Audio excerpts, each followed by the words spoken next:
అధికార మదంతోని ఇష్టం వచ్చినట్టు మాట్లాడుతున్నారు రేవంత్ రెడ్డి. ఖబర్దార్, గుర్తుపెట్టుకో.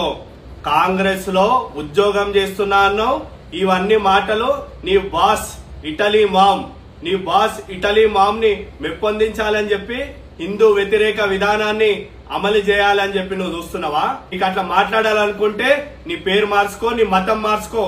కానీ మతం మార్చుకున్నా, వేరే మతంలో ఉన్నవాడు ఎవడు ఇట్లా మాట్లాడాడు.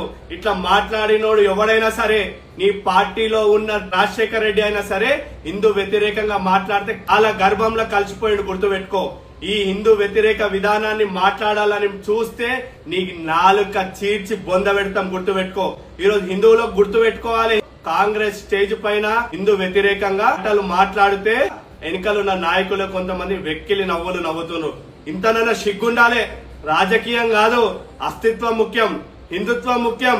హిందూ దేవతలు, హిందువుల గురించి ఎవరు అవాకులు పేలినా మాట్లాడినా దానికి ధీటుగా సమాధానం చెప్పి మనం ఒక్కటి అవ్వాలి. గాని ఇట్లా వెక్కిలి నవ్వులు నవ్విందంటే ఇంతనైనా సిగ్గు తెచ్చుకోవాలి.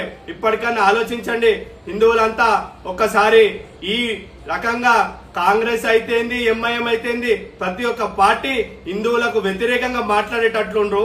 ఇది మన ఐక్యమత లోపమా, లేకపోతే మనం ప్రశ్నించకపోవడం వల్ల అవుతుందా అనేది చెప్పి ఒకసారి మనం ఆలోచించుకోవాలి. ఇదే రకంగా మనం వదిలేస్తే ఏ రకంగా చెలరేగిపోతుండ్రో మనం చూడొచ్చు. కాబట్టి మనం అందరం ప్రశ్నించాలి, అడగాలి. ఈ రేవంత్ రెడ్డిని బట్టలిప్పి కొట్టి తెలంగాణ నుంచి తరిమి కొట్టాలని చెప్పి మనం హిందూ సమాజం అందరినీ ఒకటే కోరాలి, ప్రశ్నించాలి, గాంధించాలి.